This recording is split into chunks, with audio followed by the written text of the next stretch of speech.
Hi guys, how's it going? Today I'm going to show you different meaning of verb to get.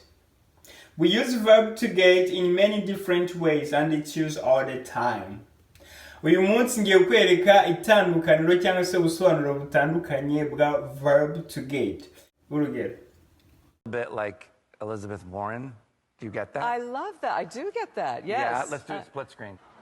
And you think you can take on our four right now? I think I got this. You got this. What was that? Get the fuck out of here, man. Get out of here.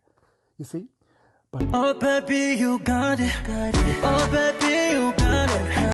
You got coronavirus. Ooh shit, you got coronavirus. We ain't finna. I didn't have any symptoms. I got tested because I realized I was Amazing strength. I mean, you know, you get a couple little knuckleheads out there, you know what I'm saying? You get a couple little knuckleheads, but honestly... 5:02 a.m. I wake up to get ready for work. Tailored shirt. Timeless. I have no idea. Have you ever gotten a parking ticket? I've never gotten one. Have you? I got a ticket yesterday. Really? What did you get one for? I parked in the red zone.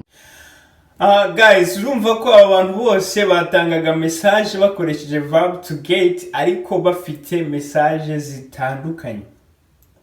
Verb to get muri present ni get. Past ikaba got. Past participle ikaba gotten. Verb to get isobanuye iki? Aribyo tugiye kurebera hamwe ni kuvuga igisobanuro kigira ubusobanuro bwinshi kandi butandukanye harimo bumwe nabahitemo uyu munsi ngiye kubereka ubusobanuro bwayo. Ntucikwe. 1. Alive or travel. Alive ni ukugera, travel ni gukora urugendo. Mu mwanya ubwira tuvuga aya magambo ko turasimbuza verb to get. Urugero hano. How did you get here? How did you get here? Ni gute wageze hano? I get here by a bus. Nageze hano nteze bus cyangwa se na bus. What time you get home? Ugera mu rugo gihe ki? I get home 10 a.m. Receive or obtain. Receive ubundi i verb to get isobanura receive cyangwa se obtain. Bivuga ngo iyo ugiye kuri Google cyangwa se ukajya kureba mu dictionary agiye atandukanye baguha ko get ubusobanuro bwayo ari receive cyangwa se obtain. Ariko mu mwanya bwa tuvuge ngo receive cyangwa se obtain ahubwo tubisimbuza verb to get. Urugero hano. Did you get my message? I got a phone call. I got you present. Present ni impano bakweza nko kuri birthday. Ngo ya mpano bagwaye nko kuri birthday yitwa present. Bring. Mwanya bwa tuvuge ngo bring ahubwo tugakoresha get. Urugero hano. Can you get me a coffee please? Can I get you a drink? Buy. Mwanya kuvuga tuvuge ngo buy tugakoresha get. Can I get you a food? You get a new car? You get a new car? Can I get a food? Found. Mu mwanya kugira ngo tuvuge ngo found ahubwo tugakoresha get. I need to get a suit for wedding. I need to get a suit for wedding. Urumva kugira tuvuge ngo I need to find a suit ahubwo tugakoresha I need to get a suit. I need to get a suit. Urumva ko get yasimbuye found.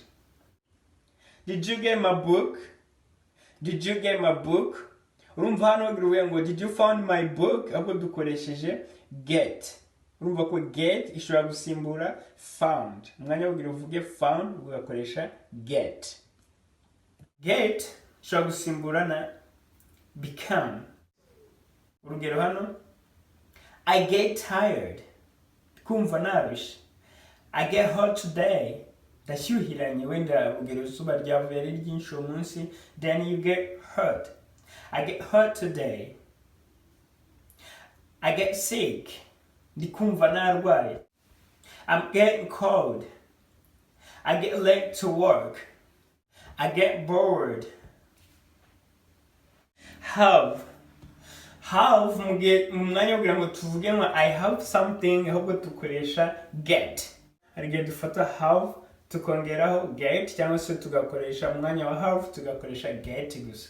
Urugero hano, I have got so much money. I have got so much money. Nabonye amafaranga menshi. Catch. Umwanya wo kugira ngo tuvuge ngo catch, ahubwo tuvuga get. Urugero hano, I get a bus every morning. Instead of say I catch a bus every morning, ubwo tukavuga I get a bus every morning. Catch umva twasimbuje iki? Get. Understand. Ushobora kusimbuza get, nabwo umwanya wo uvuge ngo I understand, ubwo ukavuga I get. Urugero hano, you get what I mean? I got it. I got it. You get what I mean? I got it.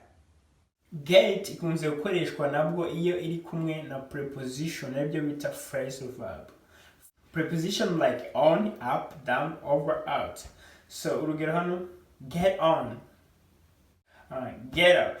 Wenda araryamye ukavuga ati get up, haguruka. Get down. Get down please. Manuka.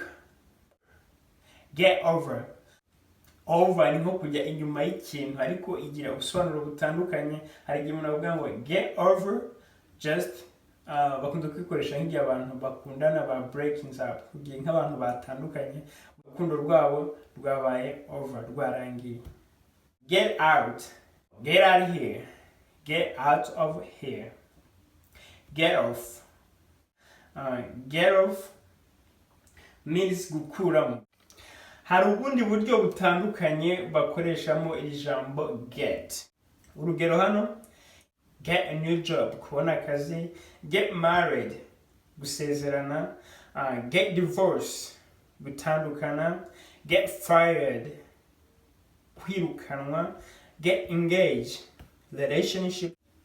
Get lost, gutakara. Guys, urabona ko iri jambo ari ryo tugiye kuba familiar with.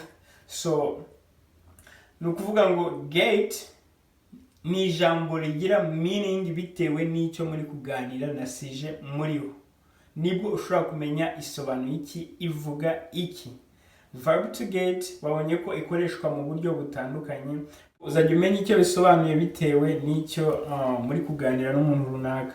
Ushaka wakoresha amagambo bisanzwe yagisimbura cyangwa se ugakoresha verb to get ukasimbuza aya magambo. Hari igihe uzumva abagenzi bawe cyangwa se ahandi hantu bakoresheje get mu mwanya w'iki, mu mwanya w'aya magambo twagiye tubona ruguru, n'andi menshi ntabashije gushira ahangaha.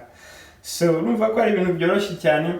Guys, cyo gusaba niba wakunze video, hereza like cyangwa se ukore subscribe kuri YouTube channel yanjye, uzagenda ubona amasomo menshi cyane. Thank you so much guys. I hope you enjoyed the video. Make sure to subscribe, put comment in the section down below, share, like. Ciao ciao.